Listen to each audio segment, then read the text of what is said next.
Selipar sendak chiffon, kenyal selesa tak licin, material Eva Foam.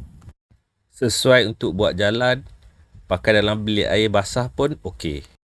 Link nak beli selipar sendak boleh cek dekat description. Packaging sekali dengan plastik sendak, tapak tebal dan tak licin. Kalau pakai dalam bilik air pun okey. Saiz 10. Okey. Dapat sekali. Ni plastik dia. Plastik ziplock lah. Okey, made in Malaysia. Saiz 10. Texture dekat dia macam ni kat atas. Okey.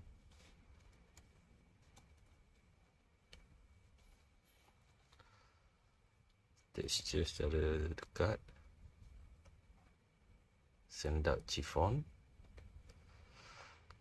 Okey, tebal. Dia punya tapak tebal. Okey, bawah dia macam ni. Corak sole dia.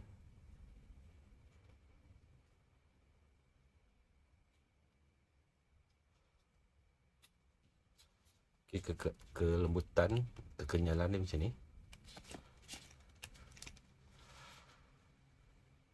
Okey, kita ukur saiz 10. Panjang dia dalam 28.5. 28.5. Lebar kat sini dalam 10 cm.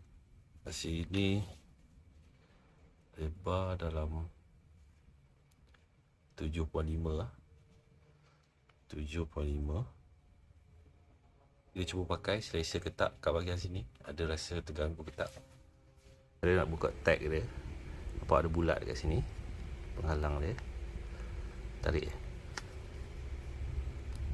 Tarik keluar. Situ. Kalau nak kunci dia, tolak. Sampai dia sangkut kat bulat tu. Nak buka, tarik keluar je. Nak pasang, tolak masuk je. Dia ada bulat banyak saiz lah. Kalau nak kunci lagi dalam pun boleh. Kita tolak je. Tolak kon ni.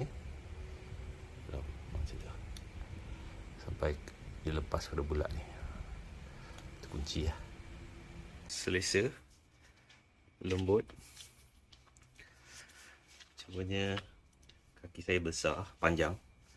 Kalau ada saiz lagi besar, lagi ngam. Contoh, yang ni paling besar, saiz 10.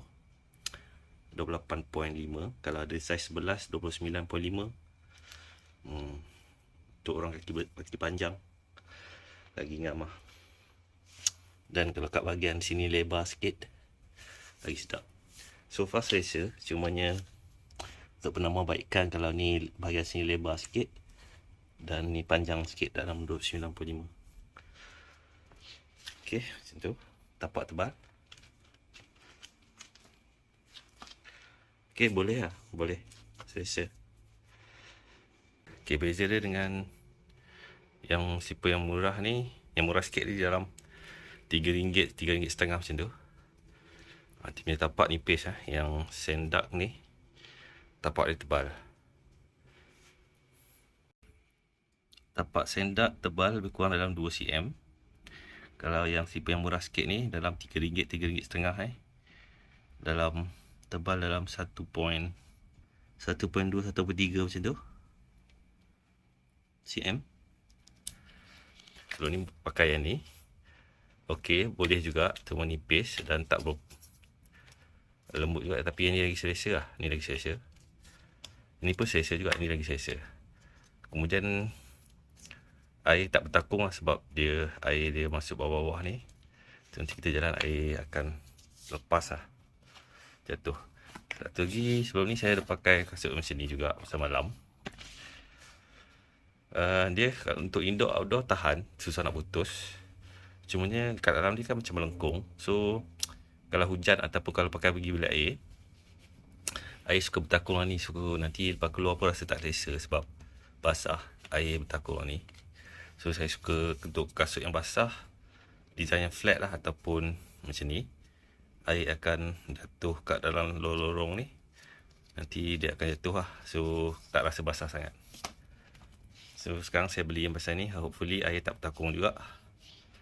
Sebab saya kalau kering selesa pakai lembut. Nanti test untuk basah macam mana. Hopefully okey. Hopefully air tak bertakung, air akan jatuh cepat. Okey, kita test basah.